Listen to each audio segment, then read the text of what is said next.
यस उनको यो समस्याबाट हामी सबैले कसरी समाधान गर्ने भनेर प्रयत्न गर्दै आइराखेका छौँ।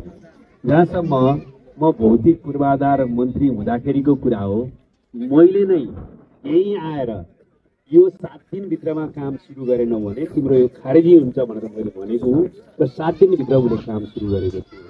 त्यसपछि तपाईँहरूलाई थाहा छ म भौतिक मन्त्रालयमा रहेन। यो हामीले यसलाई जसरी पनि एजेन्डा प्राथमिक एजेन्डा बनाउनुपर्छ भनेर हामीले एजेन्डा बनाएको हौँ। अहिले पनि हाम्रो यो एजेन्डा छ। यसलाई हामीले फेरि पुनर्निर्माणको प्रक्रियामा लैजानु पर्ने भए पनि लैजाने भनेर त्यतिखेर निर्णय गरेका थियौँ, तर त्यस पछाडि यो प्रक्रिया अगाडि बढेको छैन।